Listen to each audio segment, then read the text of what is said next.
Alright guys, how's it going back again today? Hope you're all doing well and enjoying your day so far. And if you want to getting into drama competition and your opponent is either Crimsix or Clayster, you are going to have a rather hard time because these two guys are just the masters of the art. After the New York subliners roster drama that we've seen the last few months and the power struggle that they have had, we're seeing a lot of beef hit the town and some juicy beef, so most certainly for us to dig our teeth into. Some allegations flying either which way. Are you team Crimsix? Are you team Clayster? I guess we'll find out here over the coming minutes. But very much intrigued to your thoughts in the comment section below. Hit the like button if you enjoy. Subscribe if you're new as always. I'll greatly appreciate it. Attack the week, baby. And well, here we are on Monday morning because, wow, there's plenty to talk about. First, I just wanted to mention this here from the subliners themselves, of course. They got a good series victory yesterday up against the Boston Bridge. We'll talk about the origin of this whole no flight to a book today thing here in just a second because that's pretty funny as kind of, well, a spice bit on the side that really led into all this drama that kicked off last night. But of course, the subliners at the start of the year were woeful. Crimsix, Clayster, Hydra, Neptune was initially the squad. Hydra and Neptune, of course, didn't really seem to work as a duo. Neptune was gone initially for royalty. That didn't really work out. Eventually, Clayster goes. The team doesn't really improve without Clayster. Initially, they showed some signs of improvements, but they went to the major and still got top 12. It's really since the Kismet change, this team seems to have taken another step in the right direction. But of course, how all this drama and internal conflict and stuff went down, we never really get to know from the outside, but Crimsix and Clayster aren't ones to shy away from letting some of that stuff become public, and they certainly disagree on, who exactly caused the downfall of this team. We'll see that here in just a second. Definitely wanted to mention this, though, because the current CDL point standings look like this. The fight for the World Championship qualification spots, there's only 8 of these teams go to the World Championship, is, well, I guess the playoffs really is how it is, I suppose, nowadays. But, let's just call it champs regardless. Like, that's going to be incredibly tight, there's no doubt. Like, even teams like Boston or Los Angeles Guerrillas are not guaranteed to be safe, because LAG, for example, let's say they come top 12 for the next couple of majors, like, they might be on 115, 125, 135 or something, like, they might not have that many points, and teams below them could certainly overtake with good major performances, so it's far from guaranteed, depending on how the rest of the season goes. Just to look at the points here, because of course, FaZe are number 1 with 190, Optic Texas right behind them at 185, because that FaZe have come second twice, they got 50 points for being both grand finals. If you win it, you get 65 points, as we see here with Los Angeles Guerrillas, you get nothing for 12th, right? So that's obviously a big deal. Become 12th at the major, like, well, you find yourself in a very difficult spot. This is kind of how it looks overall. So after yesterday's result, of course, Rokkr's turnaround has been pretty massive for them, and also for the subliners. Well, it's kind of bad for the subliners, right? The Rokkr are performing well around them, but if you all continue to play the game, like, it's all in these teams' hands, right? Like, it's in their hands to get out. If they just win both majors, they get out no problem. So, like, it is still in their hands to do it, but, like, it's going to be a tough time. Like, I mean, look how tight it is around here. 6th on, of course, Los Angeles Thieves, Seattle 3rd, Florida, Toronto, Minnesota, and New York,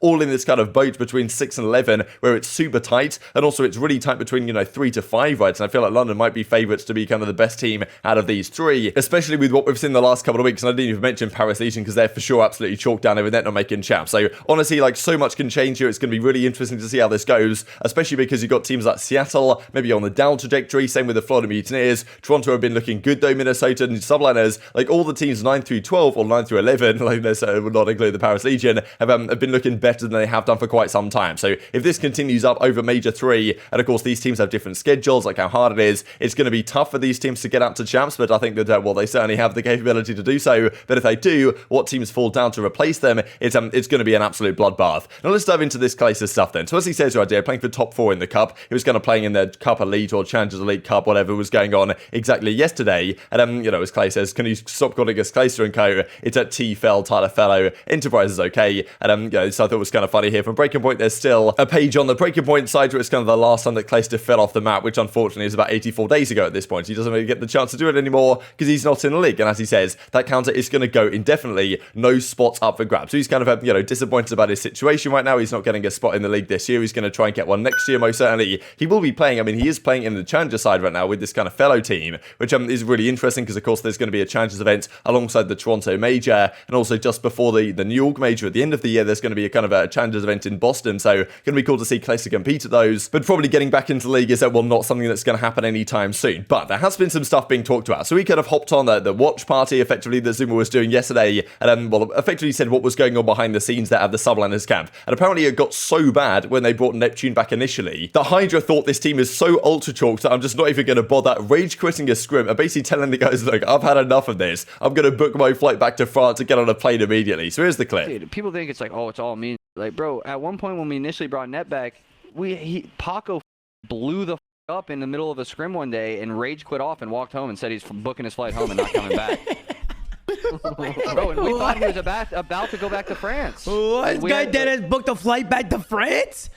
Bro, Oh like, man, y'all were down bad. It wasn't just me. It wasn't just Crim. It wasn't just Neb. It wasn't just Paco. It was all of us, dude. Everybody had their own little moments where they're losing full. So this is all the drama that went down, just to catch you guys up on the situation. So on February the 11th, like 2 weeks into the season, like literally I think it was after one weekend, Royalty got brought in, Neptune got moved to the bench. Then on March the 11th, Neptune comes back into the team, Royalty's gone again. And then a week later, after like 2 more games, it didn't work out with Neptune at all in that case. Then Paul X joins, Clay went to the bench. They did seem to get somewhat better there, right? Even with Neptune, they won like 6 hard points in a row, admittedly against some pretty bad hard point teams. But then they still come top 12 of the major, and then Neptune goes, Kismet joins, and now of course Neptune's officially left. So this is kind of what's been going down, and it seemed once again that kind of Crimsix Clayster power struggle internally, because probably both of them knew one of them had to go, and it ends up being Clayster getting moved to the bench. And I imagine there's some degree of resentment and frustration about that situation, right? You can certainly understand that. Now Clayster was talking about exactly what went wrong internally, right? And the fact that Crimsix, right at the start of kind of teaming with Neptune, said pretty much right at the start, like, look, I'm not teaming with this kid ever again. If like I would prefer to bench myself than play with this guy anymore. So like apparently Clayster heard that. I was like, okay, this is chalked effectively, and they're from try to deal with things from there. So of course Clay's going to give things from his perspective, Crim's going to say things from his perspective, but Clay's basically saying like, look, Crimsix was pretty much the guy at fault for causing this. He was like, look, I'm never playing with Neptune again. Clayster was trying to make things work, but didn't really work out. But like,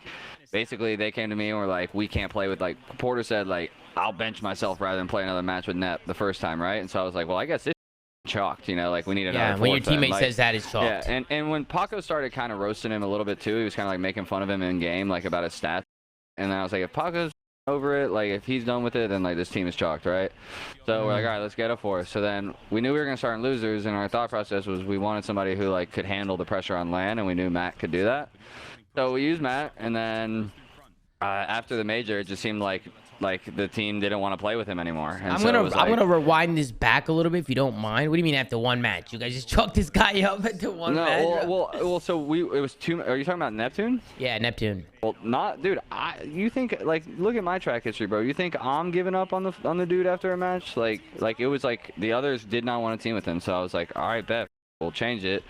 And then... Now, later in the day, Crimsix, of course, comes through and says, well, actually, look, I don't really see it like that. I don't really think it was my fault the team collapsed. I think Clayster was at fault to a certain degree. And Clay comes out with a kind of cap symbol right here saying, that's all fake news, Crimsix. And then he kind of comes out with it. Some of his replies really in the chat here to what was being said at the time. So, you know, effectively saying Crimsix just stop lying. We'll see something from Crim here in a second that, you know, Clay considers Crim to be lying, and the whole text gate drama that's been going on around that. But Clayster's kind of saying that, like, look, Crim says I made this guy give up. Like, I guess talking about Neptune here, like it's my fault, and you know, if I cared about the narrative, I'd join the call and tell Crimsix to go away effectively and tell him what I think about him. So kind of interesting that they didn't really got on a call and the beef at least at the same time, but it was more like, hey, Clay said his thing and then Crim said his thing, and there was a bit of back and forth. But he says that, you know, you've been trashing me for months for no reason at all. You know, you've been doing it for 2 months when I haven't said anything about Crimsix. He said Asim would rather work at Subway than team with me ever again. So like, you know, apparently just some more kind of, well, effectively name bashing and slandering that's been going on between the two of them. So it is a shame to see this in a way, like, you know, part of you does wonder whether this is all dramatized to effect. But of course, I'm sure these guys still have respect for each other. But, you know, when a situation goes down like this, when Crim and Clay team, and then one of them effectively has to go because it's not working out with them as a duo, and Clay's the guy out, like, there's going to be some sort of drama there. Like, there's no doubt about it, given the personalities of these guys. And, you know, Clay's kind of making that be known right here. But of course, Crimsix has his words to say, and saying that actually, no, it was Clayster's fault that this team pretty much imploded because his attitude just wasn't good with the team. And Crimsix actually says in this clip I'll share for you guys here in a second that, well, actually, apparently Clayster, which he completely denies, so we'll see kind of evidence for that in a second, that Clayster had sent a text message to Paco, that being Hydra, after they lost at stage 2, with his middle finger up, effectively saying, like, screw you guys for dropping me, you come top 12 anyway. Now, well, this is what Clayster denies. Bro, I talked about Clay for like 10 minutes. Yeah, this whole talk was bro, when we if he's gonna go that level, let's talk about how Clay sent a picture to Paco, flipping him off after we lost stage 2. What? Wait, what? Him smiling, cheesing, flipping Paco off. No, don't do that, bro. Bro, like, it's Wait, not what? Exactly what? Bro. He said that's literally not true in the chat. He said that is literally not. Yeah, Okay, what's going on, bro? Hold hold on. Let me get this screenshot. Or let me get this. What?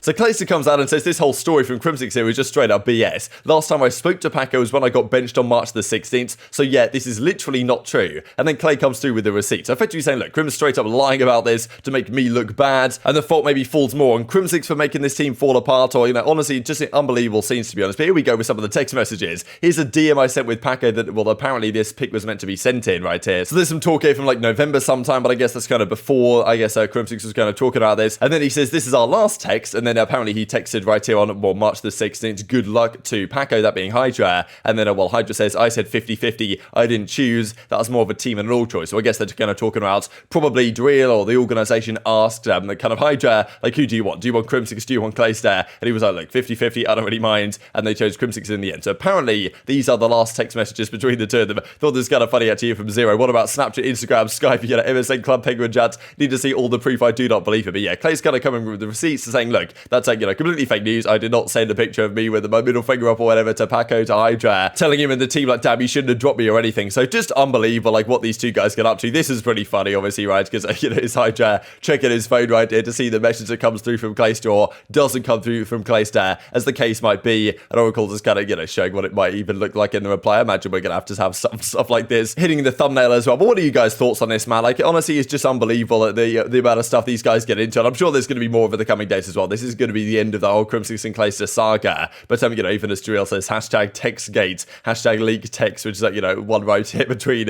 you know, Hydra and of course, Drill. They'd go to the team. They've had a good relationship for quite some time. So it's tough to give a good or reasonable conclusion to this. I do want to share this clip as well, actually, from Crimsix, because he does go on to say here that, you know, he gets frustrated with Clayster denying all this stuff. Like, he's basically saying, like, it's really annoying when these people, they say stuff and they don't actually answer the questions that you're asking them. And effectively saying, look, this guy Clayster, I've asked him all this stuff and he just keeps denying that any of this actually happens. Whereas, you know, he knows it did. I don't know if you noticed this. This is something that really ticks me off, is when you ask someone a question and they don't, you know, like what happened with Jake, right? And I talked to him after and we're so cool.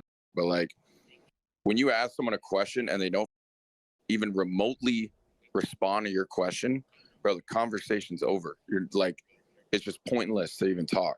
And I'm sitting here like, get the on the show, right? Like, I've explained exactly what happened, and that's exactly what happened, right? And this whole picture thing, right? Don't stray this off topic here. I already said that if I was in your shoes, I would send a picture of me flipping, you know, the camera off to Paco too. I don't even give a about that, right? But don't say how this went down is cap. Like, be honest. So what do you guys think about this, right? As Clay says, you know, so it's live stream tomorrow with some scrims. Let's go, you know, get the content back in business. And of course, there's been, I don't know what was going on lately, but there's some sort of like creator thing going on, creator clash, they're calling it, or something, where they've got some boxing matches going on. I haven't really watched any of it, to be honest. But, you know, obviously it's a big thing lately in the kind of creator scene that's what people do, because I guess they get bored or something and they need more money. But yeah, Crimsix and Clayster, maybe a boxing match here would be absolutely spectacular. Not really sure who my money's on, but, you know, Skinny Matthias does say heavyweight versus featherweight isn't fair, guys, right? So, you know, maybe Clay's going to put on some pounds if he wants to take on the big dog, take on Fat Man himself. But, you know, honestly, I don't even know how to read into this, guys. But intriguing your perspective in the comment section below. Hope you guys enjoyed the video. If you did enjoy it, hit on a like button. Tells the YouTube God, this is a good video. And as like you should see it as well. And I've grown the competitive Call of Duty community. Thank you for watching as always. Take care of yourselves, and I'll see you next time.